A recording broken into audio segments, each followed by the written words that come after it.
There are things you can't prepare for, like the way a chicken screams at 5 a.m. becomes your alarm clock, or the air here feels like smoke and rain and earth and something else you can't name. You can't pack for that, you can't schedule it. You have to just be here, and I'm here, back in Nigeria, after almost 11 years of living outside of it. Not as a tourist, not as a child of someone else's homecoming, but as me, an adult, a woman who has carried grief, calling, worship, and waiting into every space she has entered. A woman who has lived in the diaspora long enough to build a life, but not long enough to forget what home smells like. I thought I was prepared for the return, but nobody tells you how jarring it is to feel your nervous system adjusting to an environment that once raised you. The overstimulation is real. The music blasting at 7 a.m. from your neighbor's compound, the clanging of metal bowls, the yelling, the laughter, the smell of suya and fried akara at a roadside side stall. Your body remembers but also fuses. Canada was quiet, almost too quiet, polite and predictable. And while I sometimes hated that politeness, being here again made me realize how much my body had adapted to silence. Here, silence is rare. Even the silence has a pulse, and that pulse is alive. Let's not talk about the heat. Oh my God. The heat will frustrate the life out of you. And not, oh, it's warm today kind of heat, though. Not that type. I'm talking about the kind of heat that will make you question your life choices. The one that feels so hot, like somebody left the gates of hellfire open. Please, whoever you are, go back and close it. I remember the first time I saw that meme, I laughed so hard. But now I'm not laughing. Please, I beg you. The heat is worse, especially at night. When there's no light, the inverter dies because it wasn't fully charged. And then you pray for your generator to start, and that's when it starts having problems. God. So you're there in the dark, on your back, sweating like a criminal, wondering, who sent me? I beg, who sent me? The heat wraps itself around your neck. It sits on your chest. It's like it's daring you to sleep. Like, sleep, let me see now. And all of a sudden, every fan you ever complained about in Canada becomes a memory you want to cry over. That heat will humble you. Oh my God. I remember when I first came back home, they had to add batteries to the inverter because I was sleeping with the AC on, ceiling fan on. I still have my solar fan on as a backup because the heat was unbearable. I had heat rashes. My mom asked me, don't you people have heat in Canada? I said, we do, but there is light. There is light. When you are in your car, there is AC. When you enter a building, there's AC. But here, there's no guarantee that NEPA will do the needful. Oh my God. You see those potholes? Forget it. They don't just inconvenience you. They want to snap your spine because you'll be driving and minding your business, and the next thing, your teeth is about to exit your mouth. And somehow the driver will say, don't worry, it's just a small one. Yeah, small one. Yeah. Oh my God. You laugh, but you're not okay. Oh my gosh. And the spiritual atmosphere, it's louder. You don't just feel presence here. You feel the pressure. You wake up sensing things in the spirit. Even your dreams carry weight. There's a spiritual density in this land that doesn't let you coast. You have to pray different here. Oh. You have to discern differently.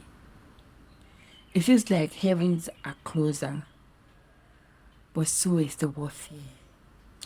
Yo, it's so fortunate that I'm recording this podcast in the morning. But sometimes I'm about to record a podcast episode. And it just feels like I'm fighting some battles. I mean, some spiritual battles, but also some annoying battles, like physical battles, like cows mowing, passing by and disrupting the atmosphere. Noise pollution everywhere. Oh my God. You see, but there's this sound that comes to tell you that there's light. You know, when the inverter goes, whee, and suddenly everyone in the house exhales, thank you, Jesus. It's like NEPA has done it. But the problem is you can't praise NEPA too much, because if you praise them too much now, they will take their light.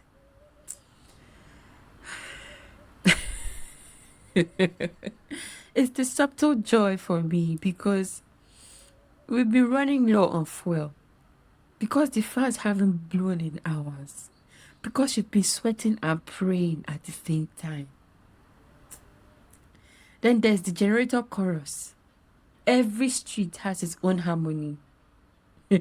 Some high pitch, some are bass, some coughing like they're about to die, or they've been there since 1966. And when NEPA strikes and the light returns, you feel the air. That relief just passed through your pores. It's like, man, thank you. It's not like you're not paying for the light, though. Nigeria will make you appreciate even the things you use your money to pay for. Water. You can't rely on the government to supply water. You will dig your own borehole. You will pray that it doesn't dry out, and you will manage it and appreciate every bucket you get, because showers. I'm thankful for boreholes that are dug, because there's some places that don't have water. Like basic necessities become luxury. I'm laughing and I'm grateful for the opportunity that I have. But looking at other people, it's so sad to see. As a country over 50 years, how old is Nigeria? According to Google, Nigeria is 64 years old. Wow. We were like a baby that is still learning how to walk. But to be honest, it's not all struggle. Nigeria still knows how to celebrate weddings, birthdays, naming ceremonies. There's always an owambe, a reason to dance, to gather. One thing my mother was saying, we've not had a lot of weddings so recently. It's like the economy is affecting people, because number of weddings are not a lot. Right now, there are weddings to go to, celebrations. You gotta look your best. But it's different from what I knew. 10 years ago, you danced freely. Now there is an edge. There are more gated entries, more quiet conversations about, is it safe to go? You see fewer children playing on the street, because kidnappings are real. Because fear has shaped the way joy is expressed now. It hasn't killed it yet, but it has changed its volume. And somewhere in the middle of the joy and the dust, there is guilt. Not loud, not paralyzing, but present. The kind of guilt that whispers, you've left too long. You've changed too much. You don't belong here the way you used to. And I know it's not all true, but it sits in the room with me sometimes, even in the laughter, even in the mango sweetness. Because Sweetness of farm to table. My mom has a farm, very privileged. Kajoda Farms. She has organic vegetables, kale, broccoli, cauliflower, carrots, cabbage, purple cabbage, curly kale, black magic kale, aubergines. There's so many vegetables that she grows, and I'm grateful for that privilege of farm to table. I've been eating good. Like, I used to tell my mom she has an animal farm because the only thing we don't keep now is cow, goat, chicken, fishes, rabbits. It's amazing what you can do with space, and space she does have. If I say I want mango now, I'll walk outside and I'll pluck it. Cashew, the same thing. Kale, just ask. Eggs, organic. Chicken, she'll say, if you want it today, no problem. Or tomorrow, no problem. Ah. And let me tell you, Nigerian chicken is undefeated. Canada could never. The texture, the taste, it carries authority. Eh? Beef is actually cheaper here, which is the flip side. Because in Canada, beef was a splurge. But here, you can stew it, grill it, suya it. Ah, actually, I was shocked when I heard that suya is 500 naira for one. Ah, everything is expensive. Yeah, I miss the old times. I went out with a friend the other day just for a drive and I was craving plantain. So, like a true Nigerian man, he pulled over and started bargaining. I sat in the car watching. But then I heard the price he offered and I sighed loudly. Without skipping a bit, he turned to me and said, oh yeah, enter the car, you are spoiling my market. Eh? That moment made me laugh from my chest because the art of bargaining, a rhythm, I've lost it. Diaspora has softened some edges but dulled others. I don't know if it's a good thing or a bad thing. I'm just noticing it. Everything here is loud. Everything is raw. You feel it in your body here. The heat clings to your skin. The potholes that don't just shake your car, they shake your intestines. One ride literally made me throw up. No joke. All the food I had enjoyed was like, sorry sis, we are not surviving this road. But even in that moment, head leaning out of the window trying to breathe, I thought, this life is messy, inconvenient, but also real. And then there's the joy of seeing my family, of laughing over nothing, of hearing people call my name with familiarity, of sitting in our compound and watching children run barefoot. Feels dusty, but free. There's something healing in this chaos, like your soul can breathe deeper, even when your mind is overstimulated. Coming back makes me question everything. In Canada, I was always trying to systemize, to plan, to be responsible as a responsible immigrant, to justify my place, to make my parents proud, to build a life that I was proud of myself. But here, efficiency isn't currency, presence is, adaptability is, knowing how to wait is. Something that shocked me a lot was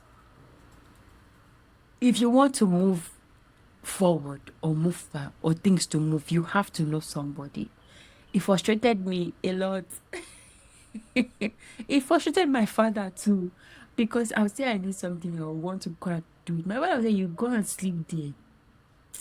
I had to learn that there's some doors that have to open through connections, which is sad. But that's how the economy works here. Somehow everyone keeps moving, even when there is no light, even when fuel is overpriced, even when the healthcare system fails them, even when they don't know what they'll eat tomorrow.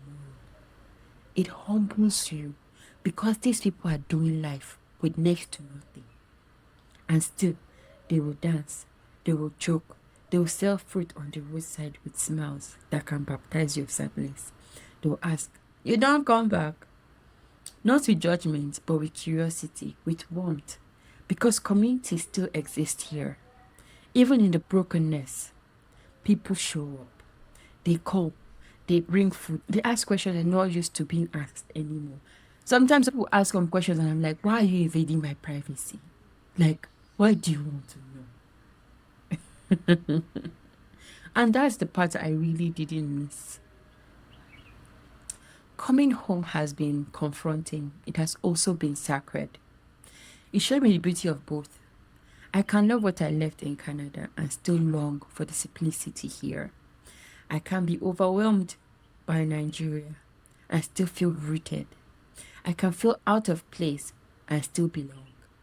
Yo, it might sound somehow, but when I first came out of the airport, I was like, everybody is black. I don't know why I was shocked. My mother was like, what are you expecting? I was like, yes, everybody here is black. I mean, I've traveled and I've been to other countries, but like you see other ethnicities. I don't know what I was expecting. My mother laughed at me. Yo, maybe this is what God is showing me, that sometimes home isn't about comfort.